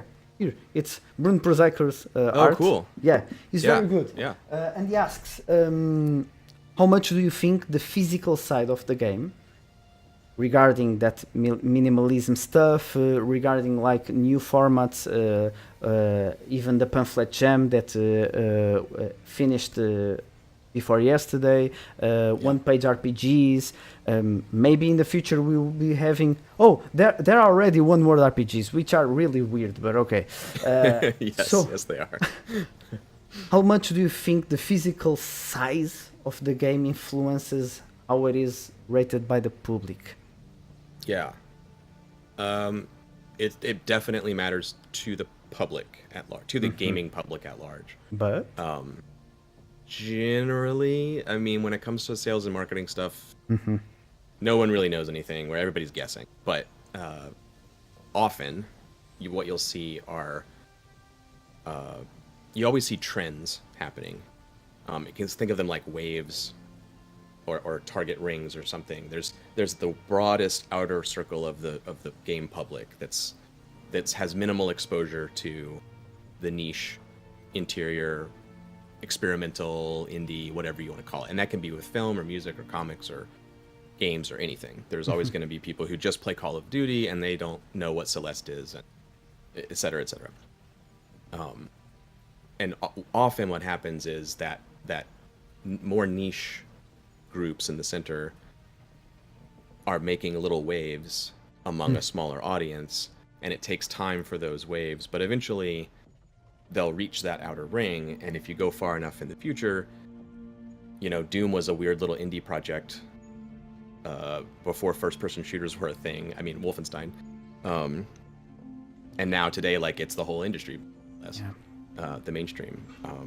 So there's always going to be that effect happening where it takes a long time for these things to sort of spread out. And then the way I see it in the center, you'll have much more rapid ripples where things that were cool in the niche have moved away and are headed towards the mainstream, and now in the middle that's not cool anymore, and people want to go back to the old school, and we want to, or whatever. There's gonna be change in the middle, in the center. So given that kind of like wave analogy, which may or may not be true, it's just a model to think about it. I think we're currently in a state where the sort of big book RPG is still what that outer public ring is thinking about and wanting, especially because the current huge surge in roleplay popularity is fully driven by Dungeons and Dragons. Yeah. So people coming into the hobby are going straight to the 3 books, and that's what they think of as an RPG. However, I think I'm curious to see what Wizards does about this, because there is some friction there among young people who just don't think of a game coming in a book. Like, the idea that a game is in a book is a strange notion. So I think we're going to see more radical change in the format of games on a tighter timeline than I think we would have, because the gaming model used to be you're kind of selling game books to gamers and it's okay. And now the audience is growing past that gamer audience to some degree, and some of those people are going to want, I mean, in the past year I've designed 2 layout and graphics for 2 RPGs that are cell phone formatted, to be played and read and used on your phone. And that's just going to keep happening, like more and more and more. Games that are purely audio or purely a YouTube video. There's a couple Lasers and Feelings hacks that are just YouTube videos. There's no PDF for them. Who knows where that's going to shake out? That's all pretty radical, but I can see something like D&D Beyond already is a web-based kind of version of D&D, and there's a mobile version of that. And I think we're going to see more and more that the form factor of the book isn't going to be the final landing space, and then that will sort of complicate the space of the one page versus the tome, because it's less important when the factor isn't this printed artifact, It has So anyway, that's a very long-winded way of saying yes. Currently, people the general broad gamer public place a lot of value on a hefty book that they can put on their bookshelf as opposed to a PDF or a piece of paper. Yeah, it's what people expect. Like we talked about that a while ago. People even tend to say, "What, one page RPG? That's not an RPG." Because they've come from that background that must be a full book. Crazy. Yeah, and it makes a certain amount of sense. Yeah, and I think comic books have gone through that where single issues kind of struggled for a long time. I think they probably still are. People want the collected thing, but you can't get the collected thing if no one buys the issues, and it's always been in the printing space and the physical object space. There is this feeling that, oh yeah, it's valuable. I get this stout hardcover. I put it on my shelf. I like to look at it. It has cool art, and I can page through it. And I totally understand that. I love making books. I'm obsessed with bookmaking, but I think as a hobby, we're not going to stay there. It's not going to just stagnate on books, or big or small or whatever. I think we're going to move on to other formats, or not move on, but just add other formats to the space, and that'll change that whole equation on what the value is in terms of size and scope. I think we'll see. Oh. Yeah, nice. That was nice indeed. So, triggering another section of the conversation. What's up with Hagan, John Harper? What's up with Hagan? Yes. And but please tell our viewers what's Hagan, and then maybe we shift to the what's different in the second edition. So sure. Go ahead. Hagan is a game that I made in 2006. That is a game about Greek. The original game was about Greek heroes competing for glory against the GM. It was very adversarial. Had rules. Had all these balancing rules where the GM had to spend a resource to sort of buy their monsters and attack the players, and players had to spend their resources to fight back. And it was a throwdown competitive RPG, and it mostly worked. It's got some problems. It's the first thing I did after my sort of indie exposure in the early 2000s, learning all these new games, Dogs in the Vineyard and My Life with Master and all that stuff. And Robin Laws came out with a game called Rune, based on the video game about Vikings, that was also competitive, and it seemed like a great fit for the petty squabbles of the characters of the Iliad. So fast forward to a convention in New York, Burning Con, I think Burning Con 2 maybe, in 2012-ish, possibly. I walked into a room, and my friend Wilhelm was running Agon for a group of people, and I sat and watched for 5 minutes, and I couldn't believe I had made a game that was that complicated and, challenging to run. And Wilhelm was doing a great job, and everyone was having fun, but it had been 7 years since I had made it, and I had leveled up as a designer enough to kind of look at that experience and go, here's an easier way to get here. We don't have to make it quite this troublesome. And I know not a lot. I know there are some people who really love Agon, the first edition. So I'm not saying it's like hopeless or anything. It's a fun game, but that planted the seed that maybe I wanted to come back to that idea and do something with it. And so we're doing a second edition. Sean Nittner and I are writing it together. It's basically finished. We're doing like very final play testing right now. Yeah, it'll be. Don't hold me to this, but we'll be probably doing a launch thing for it later this year. So. Yeah, it's basically done. It needs the editing pass, and then the final. The layout is done too, but whatever. It's very far along, I should say. And it really is. my philosophy with the second edition is to basically make a new game, sharing the idea and the premise and trappings of the original, but not it's. We're not calling it second edition when we release it. It's just going to be called Agon. Oh, like a whole new game. It is a new game. Yeah. The way I think of second edition often is not how the game publishing industry treats it. Very often you'll get a second edition that just changes a couple rules or fixes a broken system or something like that. This is a completely new system that shares inspirations from the original, but exactly, they're not compatible in any way. It's not an iteration. It's a new. So it's really different. It's really different. It does the like that experience thing we were talking about before, where you having the experience of being a hero of the ancient world competing for glory. That's what it's about.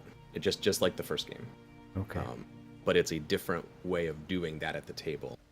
That is much quicker. It's a very fast playing game that with very little, basically zero prep for the players or the GM.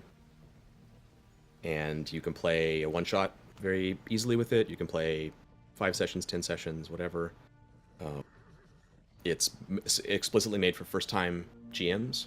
Oh. It has a chapter on how to do that, how to be a GM if you've never done it before. Awesome. And same for the players. It really takes the GM role and gives you very little to do, so it's less intimidating to new. That's the goal anyway.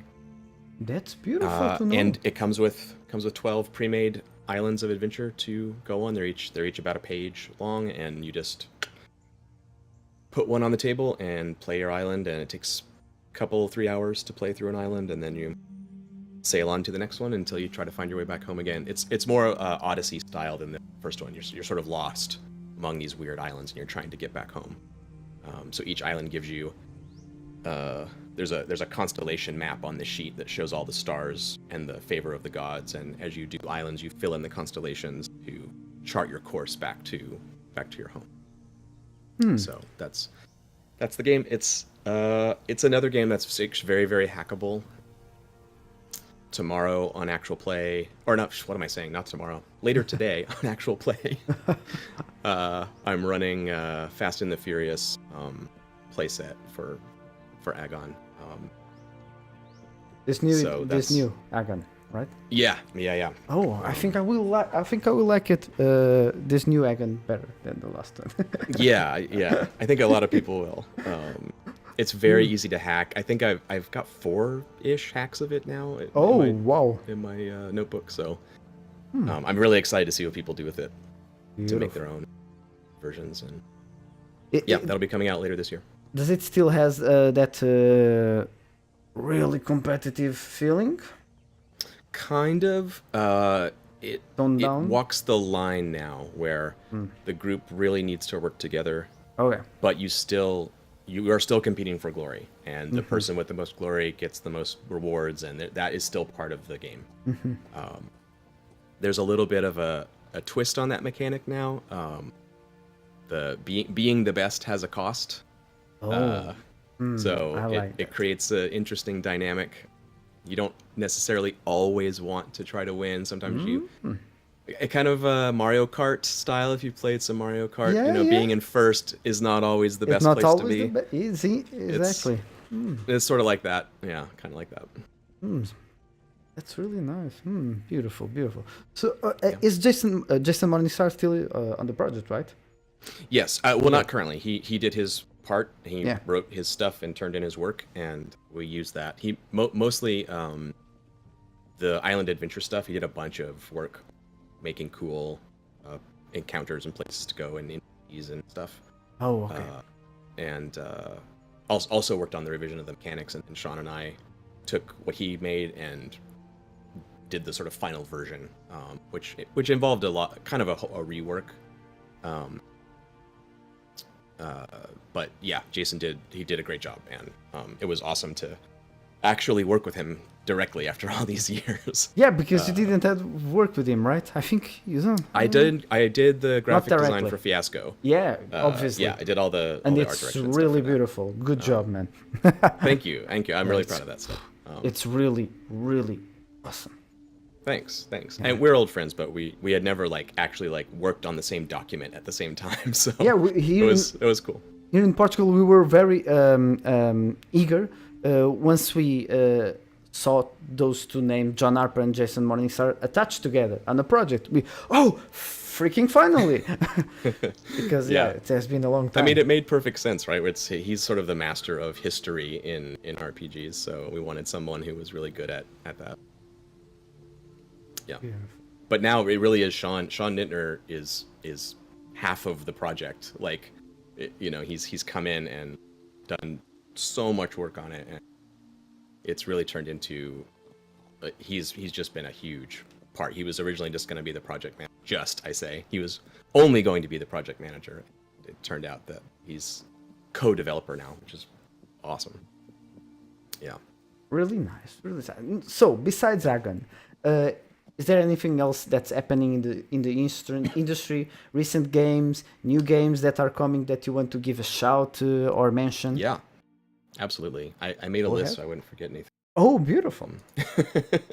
Not a 200 list. No. I could probably. There's so much. I believe. First, just in general, I'll say itch.io has a very active, amazing design community making, Indeed. I don't even know, hundreds of games right now. It's crazy. If you're just curious about, I wonder what people are doing in indie game design, go to itch. They have forums now for RPGs, so you can look on the forums, talk to people, and it's really hard. I used to try to keep up when itch games first started to be populated. I would get all of them and try to read all of them, and now I just can't. There's so many. It's wild. So yeah, itch.io is the place to go. DC, Dungeon Commander on Twitter, sort of made a push for itch to get gamer forums, and really make it a place for people to share their games. DC is amazing. DC is the first game I'll shout out. DC has a Forge in the Dark game called Mutants in the Night, which is an amazing game.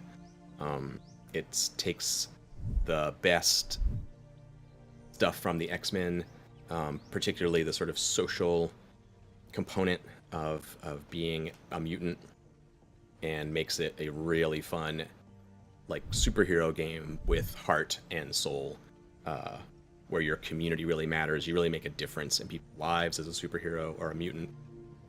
It's brilliant, and I highly recommend it. It's great. And there's several other Forge in the Dark games I'll shout out real quick. As you look through the list, guys, if you want, you have a video that Adam made, a first look at Mutant in the Night. It's really nice. You can hear it as a podcast, you can watch it, and if you want to grab, you just go to the Itch.io Dungeon Commander, which is DC Itch.io page, and you can grab Mutants in the Night. It's a good Forge in the Dark game. It is very good, and there's a play on Actual Play also. They played about a 5-session game of it if you want to see what it looks like. Awesome. It's on their YouTube channel. There's also Glow in the Dark, which is a sort of Gamma World inspired Forged in the Dark game, which is on Drive-Thru. And a game called A Nocturne, Nocturne, which is on Itch, which is kind of a spooky space game, sci-fi, but not horror, but weird sci-fi, I would say. It's very cool. Instead of your claims grid on your sheet, it's your spaceship and different components that you're adding onto your ship, and kind of Womb of Night adjacent, I would say. A Nocturne is a dark, creepy version, and Womb of Night is the weird drug-fueled thing. So they're different, but both doing strange science fiction. So those are cool. And then one thing I wanted to call out, or two things, solo RPGs are really happening right now. People are making games that you play just one player yourself. And there's so many I can't keep up, but I'll mention three of them. Plot Armor by DC, which is a journaling game, mecha inspired game. It's really introspective and cool, and does the mecha pilot thing in a really interesting. Naja Otikor has a game called A Cozy Little Game, which is brilliant. It's a game where you roll some dice to randomly figure out who your character is. You're someone who's left home for some reason. You find out from your rolls, and you're about to go back again, and you don't know if you want to go back. So you write at the end of this process of rolls and random stuff, and you have to like answer interesting questions. You write a letter to the people that you're returning to, kind of telling them how you feel about that. You seal up this letter, and then a week later you come back and you read that letter as if you're the people receiving it. So you sort of role play the person and then the recipient, and that week break is enough to like change your perspective. And that experience is something I've never had in a game before. It was really cool to just shift perspectives in a game. It's almost like you're playing a solo game that is with two different people. It's kind of it's just yourself in the future, essentially. It's really, really smart. It's really beautiful. And then Gentleman Bandit, which was just released through my Patreon by Allison Arth. I'm doing some collaboration stuff now on Patreon. Gentleman Bandit is a game where you play a highwayman, robs stagecoaches at gunpoint, and you leave behind a poem. This is a real person, by the way, based on a real bandit who did this in the American West. And the game walks you through the process of writing the poem that you leave behind, and it's incredible. If you've never done poetry before, it teaches you how to write a poem basically while you play the role-playing game. It's amazing, and Allison's doing 3 or 4 more games in this series. This is a single-player game. She's doing a 2-player, 3-player, 4-player games that all revolve around these Western tropes and different ways of writing, doing collaborative writing stuff together. So those will be coming out through the course of this year, probably. And all of these are cool. There's so many more. There's a bunch of solo games out, and I was never into that before, but the second I started playing around with it, I just got completely sucked in. And I really thought I wasn't going to like it, because gaming for me is very social, and I want to be Exactly. with my friends and stuff. And I kind of was like, oh, this isn't for me. I don't want to play this, but they're so fun and highly recommended. And then a few more things. Kiss Her Before the World Ends it's on itch. It's exactly what it sounds like. You play the final moments of a doomsday scenario. We played a space station that was crashing into the star. And you have we played with 4 people. It's GM-less.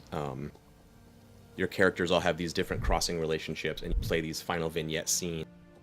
It's like your last day, your last chance to reveal your feelings for each other. So it takes the friendship and romance elements of role playing and just puts them under pressure. You have to do it. Very focused. It's a one shot. It takes a couple hours. And I mean, it brought tears to our eyes. Like we finished that game just breathless. It was fantastic. Wow. It's Judd Krallman used to have this analogy about playing different, especially little mini games, as cross training as a gamer, like going to the gym and like going on different machines to build different muscles. And I think games like the solo RPGs, the intense relationship mini games, those kind of things, they build those skills up. 2 years from now, when you're in a deeply important scene in Burning Wheel, you're going to have that experience from playing Kiss Her in the back of your mind to be like, okay, yeah, I'm going to bring this passion out, or whatever it is. So they're great. They're fun to play, but they're also like skill building exercises. That's a really way to put it. Yeah, and not everyone is into that. Not everyone likes to go to do all the different machines at the gym. Yeah, But of course. so if you're into that, I recommend it. And then finally, card-based RPGs are becoming a thing, which are, I mean, Indeed. they've always been a thing.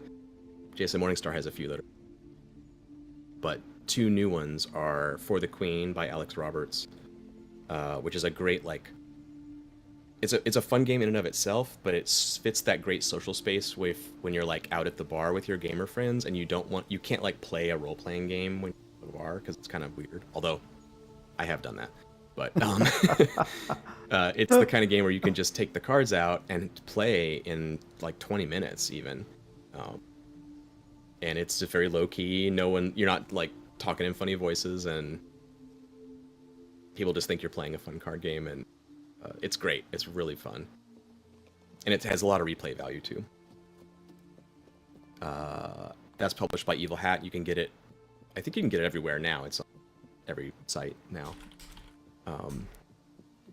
Yeah, it's Evil Art Productions. Yeah. Yeah, For the Queen. I'll show them. And yeah, cool.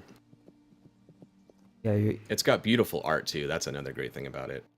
The physical product is really nice. The cards turned out really. Yeah. Beautiful. Yeah, Itch.io is now the platform, right? Yeah, they've become somehow. It's crazy. Yeah. There are people that went there and planted their flag and did hard work to make it happen. So DC being one of them. DC definitely was one of them. Yeah.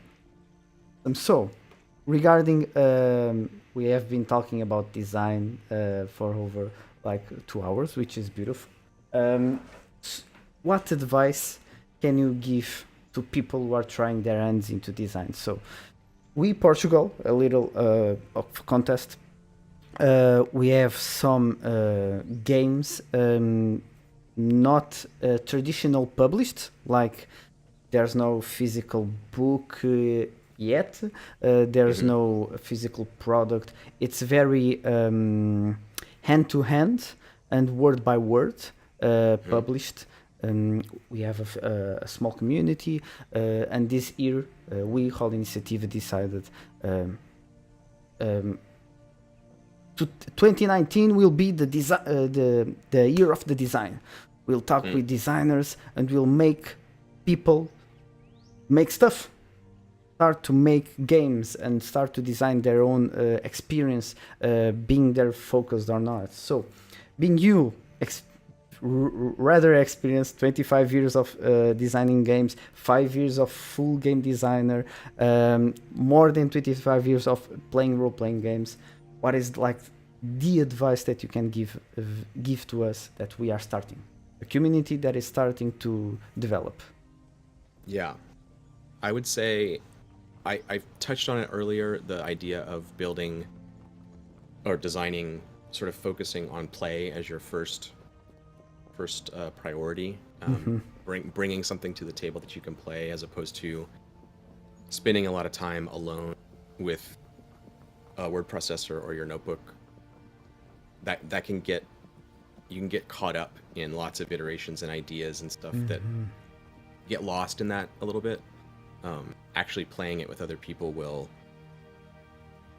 give you momentum to care about it and keep going, and also will sort of check your ideas right away, like, oh right, other people have to like understand this. I need a way to you're sort of making a prototype in the video game sense. You have to put something in front of someone so they can understand it. But the other thing, and I think you're already well down the road here, and this is what I always tell new designers, is find a community. You've got to have that, especially now, because the further you go in the past with role-playing, the smaller the community was. Indeed. And just being a role player, if you go far back enough, it was possible to know every other role player and play every role-playing game, because there weren't that many. And now there are many communities, many different games and styles of play. There's all of the LARP stuff, which is a whole other thing. Yeep form, and everything. So being a part of a community is critical to not just getting support, but also if you're going to make products and like try to have an audience to sell those products to or give them to or whatever. You can't just be on Twitter by yourself or posting a website out of the blue or whatever. That community is so important. So you already have that. You already have this thing is going and people are participating, and that puts you very far ahead from a lot of designers who are working by themselves. And I think Itch has been a good way for people to transition. Indeed. To find a community without having to build it on their own. But since you've already done that, that would be my advice. So you're already you're already there. Awesome. And then I think the next steps is just don't be careful, because you've built on success on success on success, and doing something new is always a risk. So you want to not overdo the new thing and neglect the thing that's already working. So and I don't think you're doing that, but that is a danger, to kind of like change course and overdo it. Go too far into the new space and let the old thing fall apart. So I would caution that as a possibility, but when that's more of a thing that happens to individuals. I think with a community, you're going to have a lot more support there, a lot of people doing a lot of jobs. It's not all on one person to make sure it all turns out right. So I don't know. Does that answer the question? Are we on the right track? There's a lot of vectors when it comes to design and publishing. So yeah, but great advice, really. So John, where can we maybe I'll frame it in another way. What's in the future for John Harper, and where can we find you at the moment? Oh, yeah. Go ahead. The other way around? Yeah, the other way around. It works better. Okay. You can find me for social media. Twitter is what I use. I'm at John_Harper. Indeed. It's on the screen there if you're watching. Yeah, feel free to contact me there if you have questions or just want to say hi or whatever. That's all cool. And that's generally where like first kind of like information stuff will be when I have an announcement or something like that. The Blades in the Dark forums are exploding right now. Community.bladesinthedark.com. All Blades related announcements will also be there, and then there's a non-Blades sub forum there where other RPG announcement stuff will happen. So you can go and subscribe to the Blades announcement thread if you don't want to use the forum itself, and you'll get notified when we post stuff about Blades. And yeah, I guess that's the main place to find me. I don't really use anything. What's about you? I am technically on Facebook, but I never. Oh right, yeah, that's right. My Patreon. Yeah. It's been dormant for so long. It's back. It's back. And it's gonna be back. We're releasing games again on it for the rest of the year. There's gonna be 3 or 4 more at least. Yeah. Do you want to tell us about some? Yeah. Stuff? The idea, the Patreon is kind of I have sort of 2 tracks for making games. One is Evil Hat, working for several years on a project, making a book, selling it in game stores, all that stuff. Traditional publishing, I guess you could think of it as that. And then the other track is mini games, compact little projects, quick play stuff, games that take a couple months to make instead of a couple years. And my Patreon supporters allow me to do that, taking time away from things that are paid projects. Because I have the Patreon, it lets me do it and still pay my bills. So, yeah, I've released, I don't know how many now, 4 or 5 games on the Patreon. There was a couple years there where it was nothing because Blades was taking up all of my time. Obviously. But now, especially working with Allison, we're kind of a 2-person studio now, so Exactly. we're gonna be able to start releasing games through Patreon again, and I'm really excited about that. I've missed doing that, and it's really fun to make a different sort of product than the books that we've been doing. To do both of those at once is great. That's beautiful. So, guys, if you want Yeah. to support and help John Harper at the Patreon, you have like a lot of, not a lot. You have some tiers with different access. Few. Yeah. Some of the tiers are really appealing for the ones who want to step into design and might have some help with it. For example, if you go to the hacker tier, you'll get the first 2 rewards above. You guys read that, and you also get access to original files of projects. So that includes Photoshop, InDesign, Illustrator, and whatever you use, right? That's really, really great and kind of you, John, because that's my opinion, guys. Don't throw me rocks, but John Harper makes the best character sheets, period. So having the files from that type of experience and beautifully made, and you can even you have permission to hack and remix this access to use it in your own projects is mind-blowing.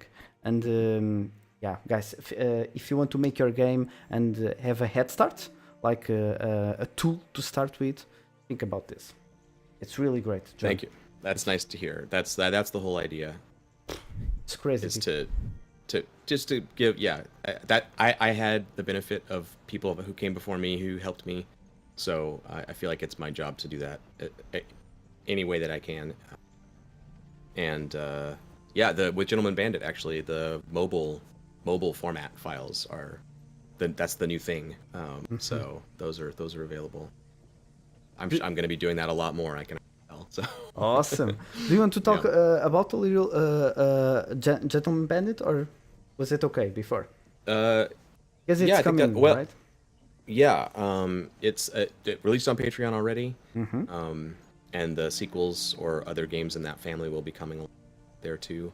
There will be public releases at some point. That's how all the Patreon games always work. They're like exclusive Patreon, and then eventually they go up on other platforms and things. So that'll happen in the same way. I have another Wild Blue Yonder chapter, a Lady Blackbird chapter, coming around. Chapter, what are we up to? 4 now? 4? Yeah, I think it's 4. That'll be another Patreon thing probably this year. It's nice to hear. Yeah, it's the goblins, like Snargle, the goblin people, and you get to play a group of goblins. Beautiful. That should be fun. And then Agon is coming up next, or the Blue Coats book, Spirit Wardens and all that. That'll be up next. And then that's all that's on the horizon, I think. Yeah, the Gentleman Bandit games, Wild Blue Yonder, Blue Coats, and Agon. That's all. Awesome. Do you want to add anything for the future of John Harper here? The future of me personally? Yeah, of course. Yeah, I don't know. I think I'm at a place now where my life is like kind of where I want it to be. So I'm gonna try to not disrupt things for a while and just stay the course. Yeah. Okay, so the future is. Yeah. Sorry. Go ahead. You have been designing like for 5 years. Let's use that as a measure. So, what would you say to John Harper 5 years from now? What do you think? Like a message to him?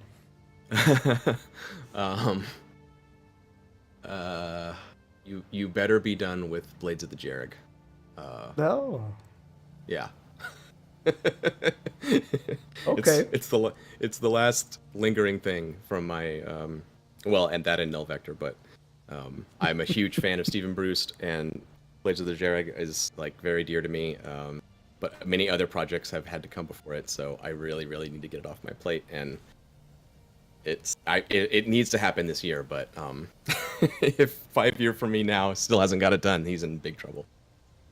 Okay, I'll make sure that the John Harper from 5 years from now will hear about this. Yeah, Don't thank worry. you. I appreciate that. So, guys, thank you so much. This will conclude our conversation. We got over of the usual time, but thank you, John. It was really nice, really a chill conversation. Yeah. Do you want to add anything, or we can close up? I think we're good. Yeah, this was great. Appreciate it. Awesome. So, guys, you know where we can find us. You know where you can find John. Follow him through the social media. Support him at Patreon and get access to incredible stuff. And you can even tweet him about anything you want to ask regarding any of his games, any doubt you have, or maybe just something else. Go over Itch.io, which is turning into a thing now. It is the platform to share role-playing games. And yeah, this was a really nice conversation. And now we will be recording the after talk. You know, you can have access to that at our Patreon. Thank you so much, guys. I'm André Tavares, and see you next Sunday at Rola Diplomacia. Bye bye, guys.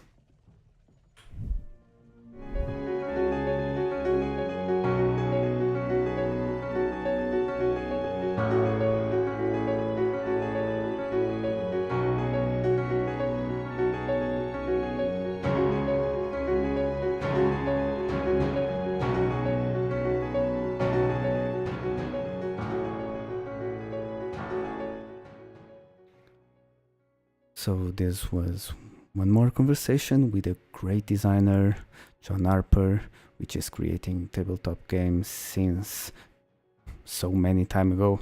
And you can learn more about him at his Patreon and at his Twitter page, John_Harper. Thank you everyone, and see you next Sunday at Rola Diplomacia.